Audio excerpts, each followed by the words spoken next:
Hey guys, hope you are doing fine. Welcome back to our channel. And as we all know, we are continuing a series in which we are covering all the topics of particular chapters in a very crisp manner and in very short videos for your fast revision and learning. So today's topic is micturition again from the excretory products and its elimination, human physiology. So let's start it. अब micturition actually में होता क्या है? Micturition is the process of passing out the urine. जब हमारी body में counter current mechanism हो गया, उसको कंसनट्रेट हो गई, यूरिन फॉर्मेशन भी पहले हो चुका था, फिर काउंटर करंट मैकेनिज्म से यूरिन कंसनट्रेट हो गई, अब वो यूरिनरी ब्लैडर में आके स्टोर हो गई है. अब हमें उसको एलिमिनेट आउट करना है, तो उस प्रोसेस को हम लोग मिक्चुरेशन बोलते हैं. अब मिक्चुरेशन आखिर होता कैसे? आप तो सब जानते ही हैं कि सारा प्रोसेस तो हमारे ब्रेन से हर समय कंट्रोल्ड होता ही है. जब you feel the urge to go to the washroom, your brain gives the signal that now yes it is an emergency, now you have to go to the washroom. तो हमारा brain जो है signal देगा किसको? हमारे urinary bladder को. ये है हमारा यूरिनरी ब्लैडर. ब्रेन ने सिग्नल दिया हमारे यूरिनरी ब्लैडर को कि अब you have to go to the washroom. तो ये है हमारा ब्रेन और ये है हमारा यूरिनरी ब्लैडर. इसको मिला सिग्नल और जैसे ही इसको सिग्नल मिला you went to the washroom. तो यूरिनरी ब्लैडर में क्या होता है? कुछ स्ट्रेच रिसेप्टर्स होते हैं. स्ट्रेच रिसेप्टर्स क्या काम करते हैं? यूरिनरी ब्लैडर को पुल करने का. ये जो जो एरोज से शो हो रहे हैं वो हैं स्ट्रेच रिसेप्टर्स. ये यूरिनरी ब्लैडर को पुल करने का काम करते हैं जिससे कि हमें अर्ज फील हो कि now you have to go to the washroom. ये हमें अर्ज फील करवाते हैं. और ये हमारी डेट्रूसर मसल्स हैं. डेट्रूसर मसल्स क्या करती हैं? ये एक स्मूथ मसल्स होती हैं. उनको यूरिनरी ब्लैडर की स्मूथ मसल्स को हम लोग डेट्रूसर मसल बोलते हैं. These are your smooth muscles. Smooth muscles जैसा कि हम सब जानते हैं इनवॉलेंट्री होती हैं. तो ये क्या कराती हैं? यूरिनरी ब्लैडर को कॉन्ट्रैक्ट कराते हैं जिससे कि यूरिन पास आउट हो जाए. ये यहाँ से यूरिन यूरिथ्रा से पास आउट हो जाए. तो सबसे पहले क्या होता है? यूरिनरी ब्लैडर हमारा फुल हो जाता है. जब हम काफ़ी सारा पानी पीते हैं, सब कुछ हो जाता है, तो urinary bladder is full now. Stretch receptors क्या करते हैं? जो अर्ज फील करवाते हैं, एक्टिव हो जाते हैं. सिग्नल किसको देते हैं? हमारे CNS यानी कि ब्रेन को. सिग्नल किसके पास जाता है? अब ब्रेन जो है मोटर न्यूरॉन के थ्रू किसको सिग्नल देता है? ब्रेन मोटर न्यूरॉन के थ्रू किसको सिग्नल देता है? यूरिनरी ब्लैडर को. और पैरासिम्पैथेटिक नर्वस सिस्टम के थ्रू जो है यूरिनरी ब्लैडर को सिग्नल मिलता है ब्रेन से. फिर क्या करती हैं? डेट्रूसर मसल्स क्या हैं? वो कॉन्ट्रैक्ट करती हैं और स्फिंक्टर रिलैक्स करता है. स्फिंक्टर क्या होता है? एक टाइप की, समझ लीजिए एक जो है दीवार टाइप की बीच में है, एक फ्लैप है. जो फ्लैप जो है ओपन हो जाएगा जब यूरिन पास आउट हो गया और फिर वापस बंद हो जाएगा. तो स्फिंक्टर क्या करते हैं? रिलैक्स होता है और मिक्चुरेशन रिफ्लेक्स हमारा पॉसिबल हो जाता है. अब स्फिंक्टर जो है इसमें दो टाइप के होते हैं. दो टाइप के स्फिंक्टर क्यों होते हैं? एक हमारा इनवॉलेंट्री स्फिंक्टर होता है, एक वॉलेंट्री स्फिंक्टर होता है. वॉलेंट्री स्फिंक्टर तब खुलता है जब हम वॉशरूम जाते हैं, और इनवॉलेंट्री स्फिंक्टर कब खुलता है? वो अपने आप खुल जाता है when the micturition reflex is going to happen. जब हम वॉशरूम जाते हैं तो हम अपनी मर्जी से जाते हैं. We go by our will, so that's a voluntary response. So micturition is a voluntary process. और दो स्फिंक्टर हैं, वॉलेंट्री और एक इनवॉलेंट्री. फिर यूरिन कैसी होती है हमारी? कलर यूरिन का कैसा होता है? येलोइश होता है. वो येलोइश कलर क्यों आता है? वो यूरोक्रोम की वजह से आता है. It is due to urochrome. pH कैसा होता है? स्लाइटली एसिडिक होता है, जो कि 6 होता है. Approx 1 to 1.5 litre per day urine हमारी बॉडी से एक्सक्रीट होती है और 25 to 30 ग्राम ऑफ यूरिया जो है रिलीज़ होता है. डायबिटीज़ इंसिपिडस क्या है? एक बीमारी होती है जिसमें क्या होता है? ADH की डेफिशिएंसी हो जाती है. अब इसमें ADH हार्मोन की जब डेफिशिएंसी हो जाती है, हम सब जानते हैं ADH हार्मोन क्या कराता है? वाटर का रीएब्जॉर्प्शन कराता है DCT और कलेक्टिंग डक्ट से. और जब वो वाटर का रीएब्जॉर्प्शन नहीं होगा तो a lot of water is eliminated out. तो जब वो बहुत सारा वाटर जो है एलिमिनेट होगा तो क्या होगा? बॉडी में वाटर की डेफिशिएंसी हो जाएगी, तो सारा पानी तो बॉडी से निकलना पड़ेगा, तो बॉडी वीक हो जाएगी. तो दिस इज़ डायबिटीज़ इंसिपिडस. और ये क्यों होती है? ADH डेफिशिएंसी की वजह से होता है. फिर role of other organs in excretion. अब हमने 2 ऑर्गन्स का तो हमें पता है, एक तो हमारी किडनी हो गई, तो ये तो हमारा एक मेन ऑर्गन है जो कि एक्सक्रीशन कराता है, लेकिन अदर ऑर्गन्स भी तो हैं, कुछ और भी तो ऑर्गन्स हैं जो एक्सक्रीशन में थोड़ा थोड़ा हेल्प करते हैं। तो सबसे पहला ऑर्गन कौन है? हमारी लंग्स है। लंग्स क्या कराती हैं? अप्रॉक्स 200 मिलीलीटर पर मिनट, इम्पॉर्टेंट डेटा है, इसको याद रखना, जो है CO2 200 मिलीलीटर पर मिनट हमारी बॉडी से कैसे रिलीज आउट होती है? 200 मिलीलीटर पर मिनट। फिर क्या है? स्किन है। स्किन में क्या होते हैं हमारे? हम सब जानते हैं स्वेट ग्लैंड्स होते हैं और सेबेशियस ग्लैंड होते हैं। स्वेट ग्लैंड्स को ये हम लोग स्यूडोरीफेरस ग्लैंड्स बोलते हैं, स्यूडोरीफेरस ग्लैंड्स या फिर स्वेट ग्लैंड्स। और सेबेशियस ग्लैंड्स होते हैं। सेबेशियस ग्लैंड्स क्या करते हैं? हमारा ऑयल सेक्रेट आउट करते हैं। जो सीबम होता है जिसकी वजह से पिंपल्स भी हो जाते हैं, वो सीबम क्या है? ऑयल सेक्रेट करते हैं। ऑयल या फिर उसको हम क्या बोलते हैं? सीबम। और इस सीबम में क्या क्या होता है? वैक्स होता है, हाइड्रोकार्बन्स होते हैं, स्टेरॉइड होते हैं, और जो हमारा स्वेट है उसमें क्या क्या होता है? NaCl होता है, लैक्टिक एसिड होता है, यूरिया होता है, और H2O तो ऑफ कोर्स होता ही है। अब नाइट्रोजनस वेस्ट जो है हमारा, एक तो अभी देखा जो किडनी रिमूव करती है, और नाइट्रोजनस वेस्ट कैसे रिमूव हो सकता है? नाइट्रोजनस वेस्ट हमारा सलाइवा के थ्रू भी रिमूव होता है, हमारी NCERT कहती है। अब हम डिसऑर्डर्स पे आ जाते हैं। डिसऑर्डर्स में क्या है? ग्लोमेरुलोनेफ्राइटिस पहला डिसऑर्डर है। तो उसमें क्या होता है हमारा, जहाँ पे भी आइटिस वर्ड आ जाता है, आइटिस मतलब होता है कहीं पे इन्फ्लेमेशन हो जाना। ये हमारी एक समझ लीजिए नॉमेनक्लेचर है जो जिसको हमें याद रखना पड़ेगा। जैसे कार्डियक हमेशा हार्ट से रिलेटेड होता है, हेपेटिक लिवर से, वैसे नेफ्राइटिस में आइटिस जो आ रहा है वो इन्फ्लेमेशन से रिलेटेड है। This is inflammation. अब ग्लोमेरुलोनेफ्राइटिस से क्या समझ में आ रहा है? मतलब जो हमारा फिल्ट्रेशन मेम्ब्रेन है ग्लोमेरुलस का, फिल्ट्रेशन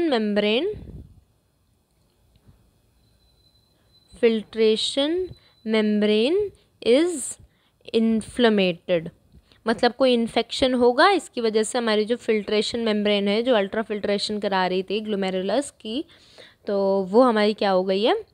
इन्फ्लेमेटेड हो गई है। फिर रीनल कैल्कुलाई क्या होता है? जिसको हम लोग किडनी स्टोन्स भी बोलते हैं। अब स्टोन्स बहुत कॉमन बीमारी है, तो सबने सुनी होगी। स्टोन्स ऑफ कैल्शियम कार्बोनेट और calcium oxalate are formed.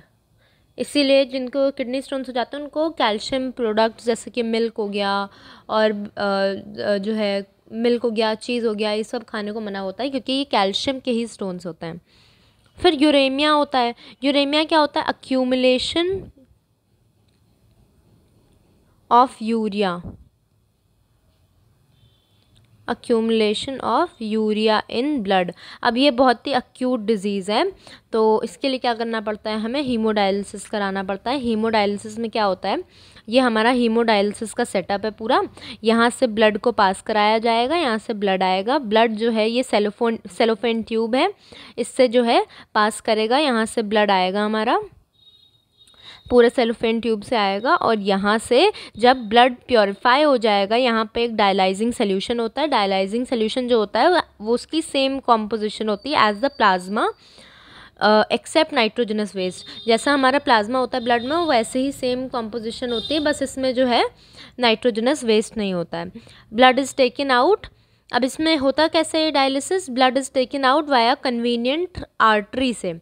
Artery से ब्लड लेते हैं, brought it to 0 degree Celsius. 0 degree Celsius के टेम्परेचर तक हम इस ब्लड को लाते हैं। क्यों? जिससे कि जितनी भी एंजाइमेटिक एक्टिविटी हो रही है ब्लड में वो स्टॉप हो जाती है 0 डिग्री सेल्सियस पे। Add anticoagulant heparin. हेपारिन एक एंटीकोगुलेंट होता है, इसको ऐड करते हैं जिससे कि ब्लड क्लॉट ना हो। अगर सारा ब्लड हम जब बाहर निकाल रहे हैं तो वो ब्लड तो क्लॉट होने लगेगा, तो हम उसको प्योरीफाई कैसे करेंगे, तो हम एंटीकोगुलेंट डालते हैं। Then it is pass through cellophane sheet, cellophane tube. फिर जो प्योरीफाइड ब्लड ऑब्टेन होता है उसको हम बॉडी टेम्परेचर पे वापस लाते हैं। क्यों, हमने पहले 0 डिग्री सेल्सियस पे पहुंचा दिया था। फिर कोआगुलेंट इज़ एडेड, उसमें अब कोआगुलेंट जो है फिर से ऐड करते हैं क्योंकि हमने एंटी कोआगुलेंट ऐड कर दिया था। अब कोआगुलेंट ऐड कैसे करते हैं, वाया वेन से कोआगुलेंट ऐड करते हैं। नहीं, आई मीन जब हमने कोआगुलेंट ऐड करा उसके बाद हमें बॉडी में उसको वापस भी तो पहुंचाना होगा, ये वाया गलती से लिख गया यहाँ पे। तो कोआगुलेंट ऐड करके via vein it is return to the body. निकाला किससे था, आर्टरी से, और हमने वापस बॉडी में किससे भेजा, वेन से भेजा। फिर ग्लाइकोसूरिया क्या होता है, अक्यूमुलेशन नहीं, presence of glucose in urine, presence of glucose. जब ग्लूकोज जो है यूरिन में दिखना लगे, presence of glucose in urine, तो उसको ग्लाइकोसूरिया बोलते हैं। और presence of ketone bodies in urine, उसको कीटोन्यूरिया बोलते हैं। और ये दोनों कंडीशन जब होती हैं तो वो उससे डायबिटीज़ मेलाइटिस हो जाता है, जिसको हम लोग शुगर की बीमारी बोलते हैं। तो उस दोनों कंडीशन में क्या हो जाता है, डायबिटीज़ मेलाइटिस हो जाता है। फिर एक होता है हमारा हिमैटूरिया मतलब होता है blood present in urine, blood आने लगता है यूरिन में, उसको हिमैटूरिया बोलते हैं। वो किसी भी वजह से आ सकता है, जैसे इन्फ्लेमेशन हुआ था अगर ग्लोमेरुलस में तो भी आ सकता है। पायूरिया में क्या होता है, पस in urine. For acute kidney failures, kidney transplantation करना पड़ जाता है। अगर वो किडनी बिल्कुल ही काम नहीं कर रही है तो क्या होने लगता है, अक्यूट किडनी फेलियर हो जाता है। फिर ये हो गए हमारे, अब इसमें से एनसीईआरटी में कीटोन्यूरिया और ग्लाइकोसूरिया ही मेन दिए हुए हैं, और बाकी ये वाले जो थे एक्स्ट्रा हैं, पायूरिया हिमैटूरिया एक्स्ट्रा हैं, आपके एनसीईआरटी में नहीं, पर आप इसको एक बार फिर भी देख लीजिए। यूरेमिया का एनसीईआरटी में दिया है, ग्लोमेरुलोनेफ्राइटिस का भी एनसीईआरटी में दिया है। अब जब किडनी फेलियर हो जाता है तो उसके लिए एक टेस्ट होता है, आरएफटी टेस्ट होता है। उसमें हम उनको एक डहलिया प्लांट जो होता है उससे एक्सट्रैक्ट किया हुआ एक मटेरियल उसको खिलाते हैं जब आरएफटी टेस्ट होता है पेशेंट को। और अगर वो हमारी बॉडी में थोड़ा सा भी अगर एब्जॉर्ब हो रहा है, इसका मतलब किडनी में कोई दिक्कत है। अगर क्योंकि वो जो मटेरियल है जो डहलिया प्लांट से एक्सट्रैक्ट होता है, उसका एक्सट्रैक्ट है वो हमारी बॉडी में बिल्कुल भी डाइजेस्ट नहीं होता, 0% डाइजेस्टेड। और अगर वो बॉडी में डाइजेस्ट हो रहा है इसका मतलब कोई दिक्कत है। अब एनसीईआरटी देख लेते हैं।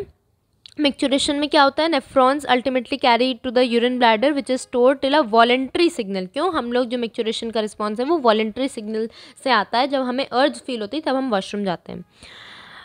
इनिशिएटेड कैसा होता है, stretching of the urinary bladder, जिससे कि हमें अर्ज फील हो, स्ट्रेच रिसेप्टर्स काम करते हैं। सिग्नल कहाँ जाता है, सीएनएस की तरफ जाता है। CNS passes on the motor messages. अब हम ये जानते हैं कि मोटर और सेंसरी न्यूरॉन्स होते हैं, तो जब सीएनएस को यूरिनरी ब्लैडर को सिग्नल देना होगा तो वो मोटर न्यूरॉन के थ्रू देगा, और जब उसको यूरिनरी ब्लैडर को सीएनएस को सिग्नल देना होगा तो वो सेंसरी न्यूरॉन के थ्रू देगा, है ना। फिर कॉन्ट्रैक्शन होता है, साइमल्टेनियस रिलैक्सेशन हो जाता है, रिलीज ऑफ यूरिन हो जाता है। This process is micturition reflex. और ये क्या है, एक न्यूरल मैकेनिज्म है। न्यूरल मैकेनिज्म को मिक्चुरेशन रिफ्लेक्स बोलते हैं, और इस process of release of urine को क्या बोलते हैं, मिक्चुरेशन बोलते हैं। 1 to 1.5 litres of urine, 6 pH होता है, 25 to 30 ग्राम्स ऑफ यूरिया जो है रिलीज होता है। माल फंक्शनिंग ऑफ किडनी में क्या हो जाता है, जैसे कि एक एग्जांपल तो यही है, ग्लूकोज में ग्लाइकोसूरिया और कीटोन बॉडीज़ अगर हमारी यूरिन में दिखने लगी, यूरिन टेस्ट होता है ना, तो उसमें अगर ग्लूकोज और कीटोन्यूरिया दिखने लगी तो वो इंडिकेटिव ऑफ डायबिटीज़ मेलाइटिस होते हैं। Role of other organs in secretion में कुछ खास नहीं है, सब बता दिया। ये वाला डेटा बहुत ज़्यादा इंपॉर्टेंट है। 200 मिलीलीटर पर मिनट CO2 रिलीज़ होती है। लिवर हमारी कौन कौन से सब्सटेंसेस को रिलीज़ करती है, biliverdin, bilirubin, cholesterol, degraded steroid hormones, vitamins and drugs. This is very important, इसको याद कर लीजिएगा। Most of the substances star mark कर लीजिए। बहुत ज़्यादा इम्पॉर्टेंट है। और ये आपका 200 मिलीलीटर पर मिनट भी बहुत ज़्यादा इम्पॉर्टेंट है। फिर सेबेशियस ग्लैंड्स के थ्रू होता है। सेबेशियस ग्लैंड्स के थ्रू क्या होता है, NaCl, small amount of urea, lactic acid, ये सब हमारा किससे निकलता है, स्वेट ग्लैंड्स से। और सेबेशियस ग्लैंड से क्या क्या निकलता है हमारा, वैक्सेस, स्टेरॉइड्स, हाइड्रोकार्बन्स, ये सब जो है हमारा किससे निकलता है, सेबेशियस ग्लैंड से। अब very important line, primary function of sweat क्या है, कूलिंग को फैसिलिटेट करना। मतलब गर्मियों में स्वेटिंग क्यों होती है, जिससे कि हमें ठंडा ठंडा फील हो, क्योंकि इतनी ज़्यादा वैसे ही गर्मी होती है। तो वो क्या करता है, प्राइमरी फंक्शन क्या है स्वेट का, जिससे कि वो कूलिंग करे। और जो उसका सेकेंडरी फंक्शन है, मतलब ऑल्सो यहाँ पे लिखा है effect on the body, it also helps in the removal of waste.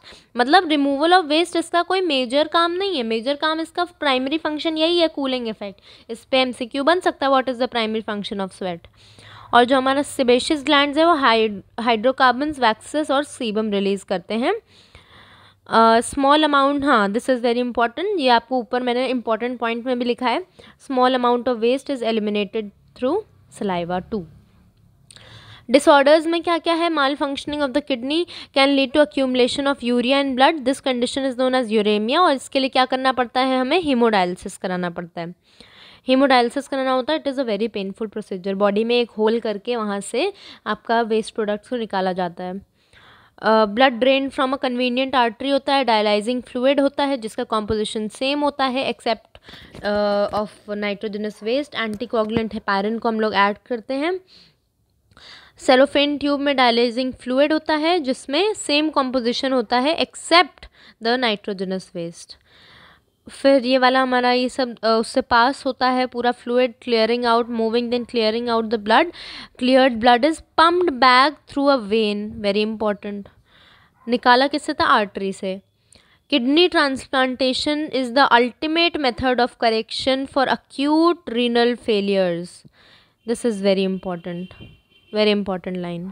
अगर पूरी किडनी अब कुछ भी काम नहीं कर रही है, ना डायलिसिस से काम हो रहा है ना किसी और चीज़ से, तो हमें किडनी ट्रांसप्लांटेशन कराना पड़ता है और किसी डोनर से मांगनी पड़ती है किडनी।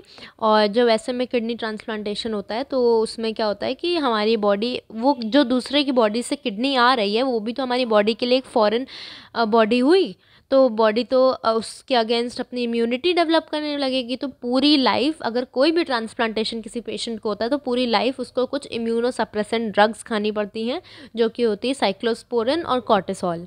इसके बारे में हम लोग आगे के चैप्टर्स में बात करेंगे। इसका मेन पार्ट आपके ह्यूमन हेल्थ एंड डिजीज़ में आता है, तो उसमें जो है ऐसा करना पड़ जाता है क्योंकि इम्यूनो सप्रेसेंट्स देने पड़ जाते हैं पेशेंट को, क्योंकि वो फॉरेन बॉडी, जो दूसरे की बॉडी से किडनी आई है किसी की बॉडी में, वो उस इन पर्सन के लिए फॉरेन बॉडी है, तो बॉडी उस पर अटैक करने लगेगी। तो प्रेफरेबली क्लोज रिलेटिव से लेनी चाहिए। क्यों क्लोज रिलेटिव से लेनी चाहिए, क्योंकि अगर आपकी ही जीन्स का वो इंसान होगा तो शायद थोड़ा कम चांसेस होंगे कि आपकी बॉडी उस किडनी को रिजेक्ट कर दे, नहीं तो वो बॉडी तो पूरा ही रिजेक्ट कर देगी, इम्यूनो सप्रेसेंट्स देने के बाद भी बॉडी रिजेक्ट कर देगी। इसलिए इट इज़ प्रेफरेबल कि आप अपने किसी क्लोज रिलेटिव से लें। Modern clinical procedures have increase the success rate of such clinical complicated techniques. फिर रीनल कैल्कुलाई होते हैं जो क्रिस्टलाइड सॉल्ट्स होते हैं, ऑक्जिलेट्स, कार्बोनेट्स, इन सब के होते हैं। ग्लोमेरुलोनेफ्राइटिस में क्या होता है, inflammation of glomeruli of the kidney होता है। Hope it's all clear to you. In 18 minutes I have covered everything, every single line. Thank you and do subscribe for more such videos and do like the channel. And now a big surprise is coming for all of you, that is the one shot. Thank you and do subscribe the channel.